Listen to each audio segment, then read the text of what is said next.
Hello everyone, I hope you're having a great day. Today what I'm going to do is I'm playing around with some flying geese that I had left over from my quilters challenge, the rainbow one. That was a couple videos ago, and I thought I would try to use those up, and also I have some potato chips that are dying to be used as well. So I'm just going to show you a few ideas of what I'm thinking about, and I would certainly appreciate any output or input that you have. To begin with, I was thinking of doing something like this, where I'm taking all the ones where they have the light in the center. I also have a selection of the opposite, but I'm putting those aside for now. And then what I thought I'd do is I just take a random potato chip and sandwich it like that.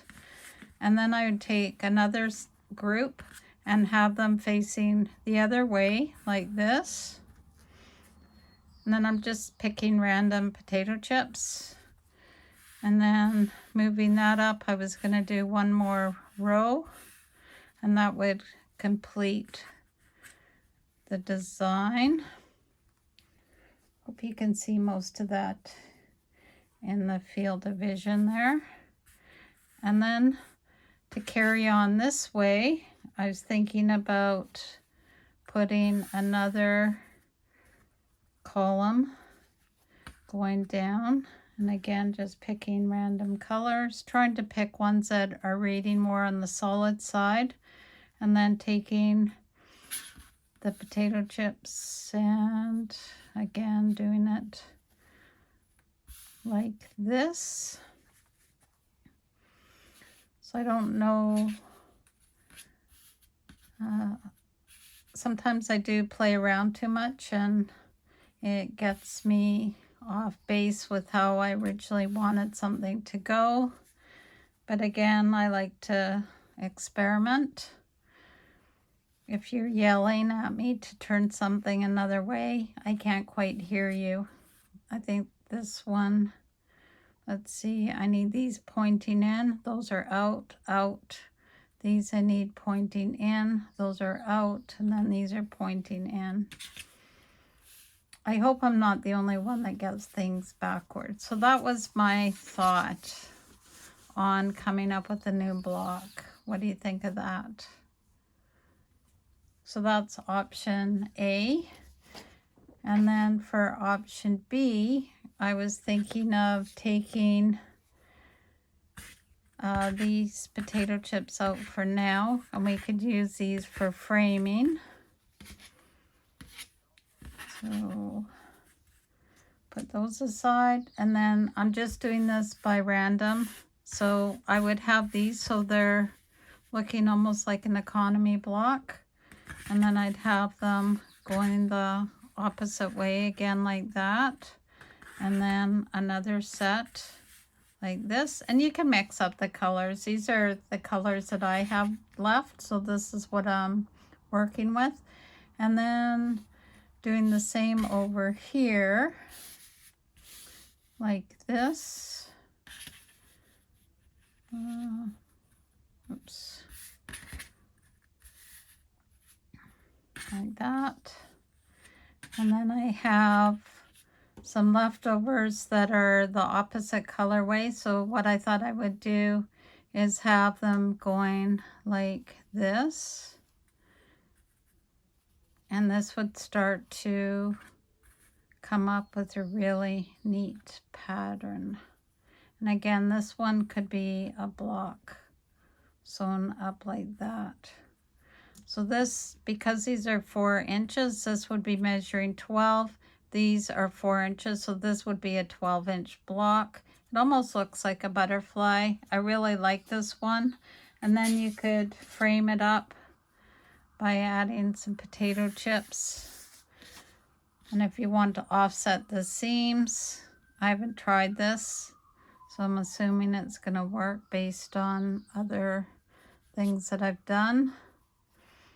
So then you end up with 3 on the way down, and then you would offset these going around I don't think I can reduce that anymore. I can move my board a little bit so you can see how that's looking. And I know these colors aren't the best to use. Again, I'm just trying to plan a few ideas here, like that. So I'll just move the board around so you can get an idea of how that would look.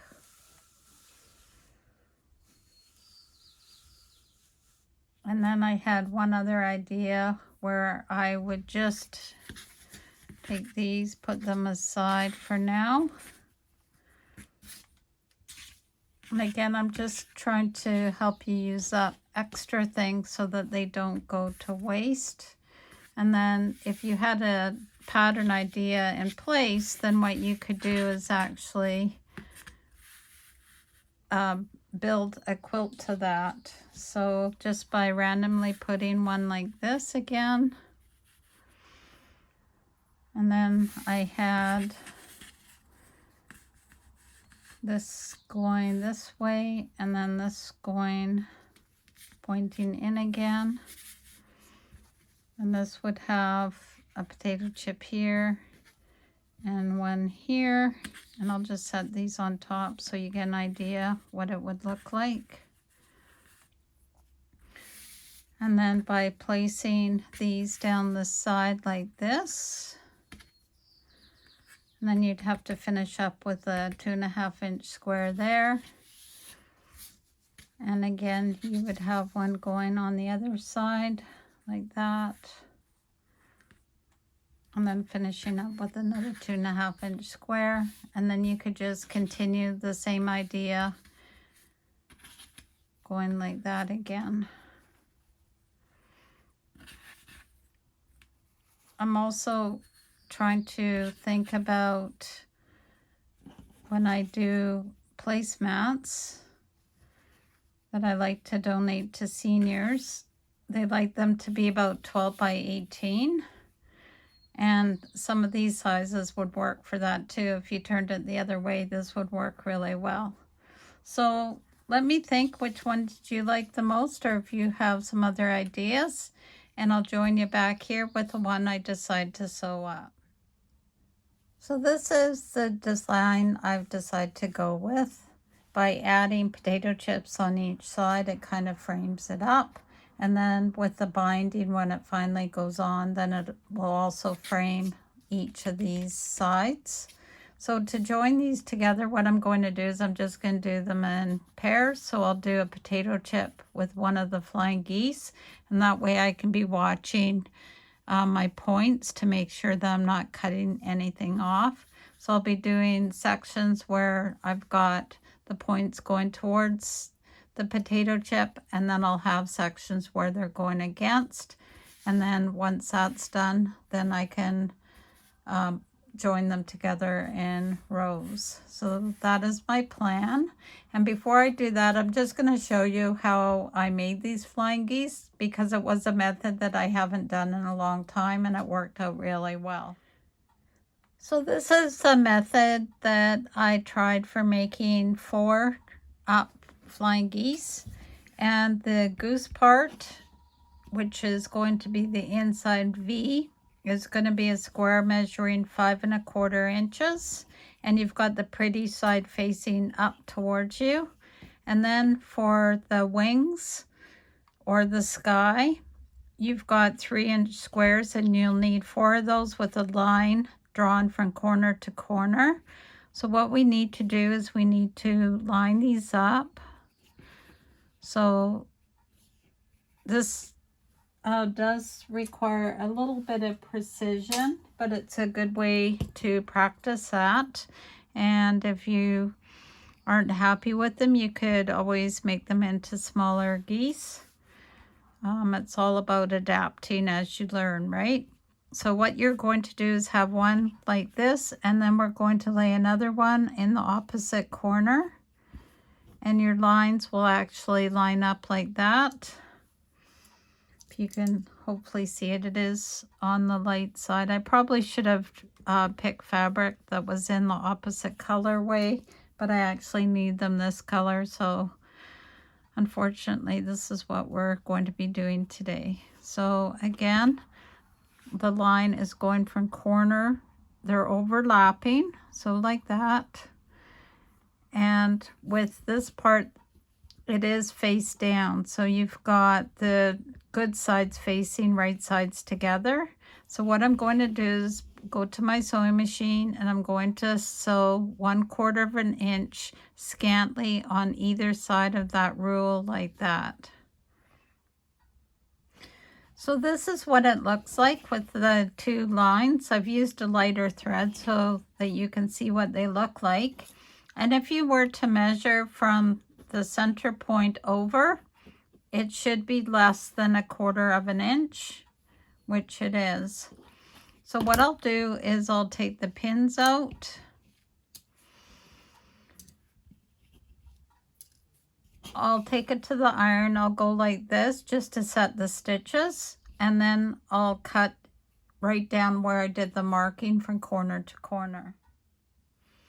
Okay, with that being done, now what we need to do is we need to press towards, away from you, so towards the smaller piece like this, and I'm being very gentle.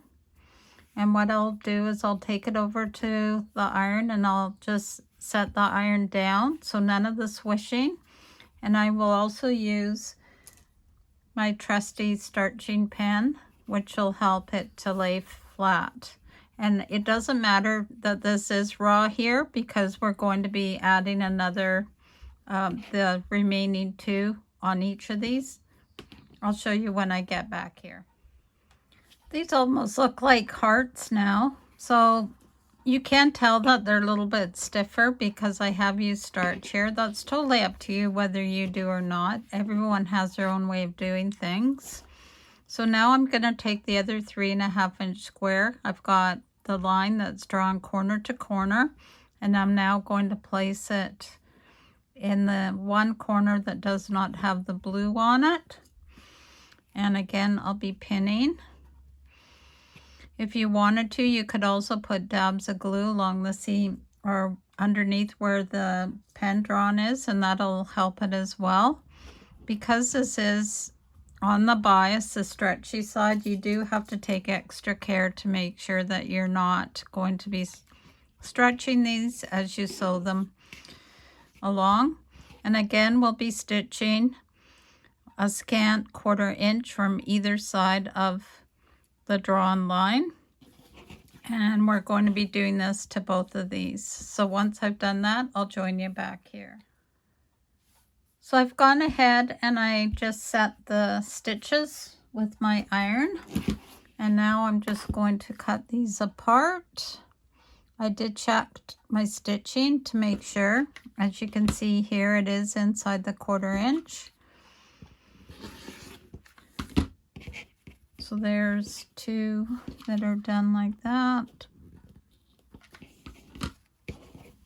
I'll do the other one in a minute. So again, once you carefully press this back over, you've got your flying goose shape. And then all you need to do is to square this up, and it's all done. Okay, so I have these pressed nicely, and I think I've shown this to you before. It's double-sided tape. This is from a dollar store. You can also get them from art supply stores or a stationery store. And what I do is I put it in the center of the cutting area that I'm going to be trimming these on.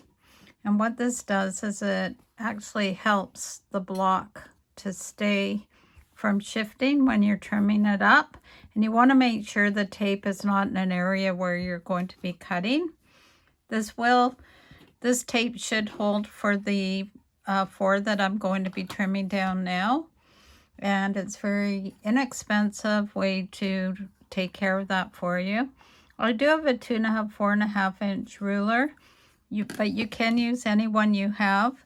It does help to have one that has your 45-degree angle on it.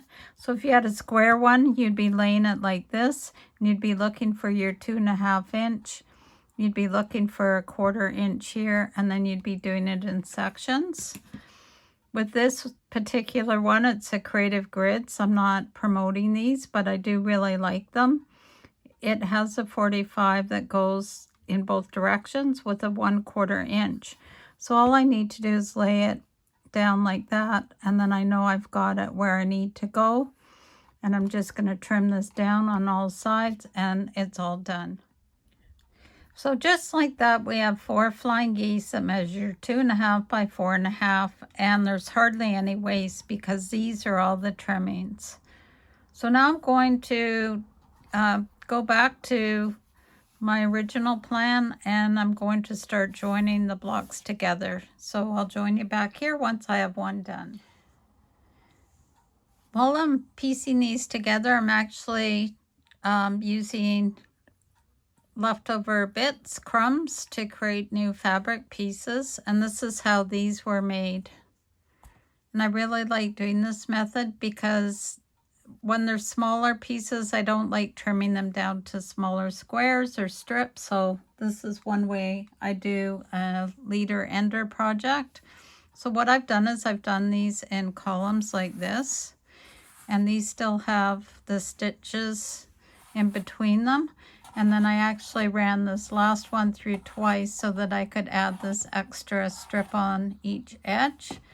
My points, I haven't lost any, so I'm pretty happy with that.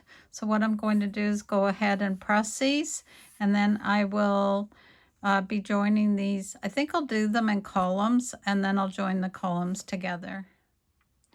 So now each of the 4 columns are all joined together, and now I just need to do it this way. I will be paying attention to which way the seams here need to go so that I can try and utilize some nesting, which I did when I was doing it this way. So here it is all done, 18 by 12 inches. Once it's finished and bound, I really like how it turned out.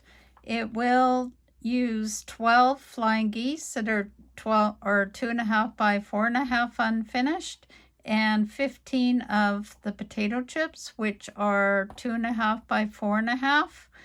If you want to do it in a 2-color combination, this is sort of what it would look like. So it's got more of a cathedral kind of looking, or stained glass kind of look to it is what I'm looking for. So until next time, please like, share. I love your comments. Did you like this one? Did you like how I showed you how to do the flying geese?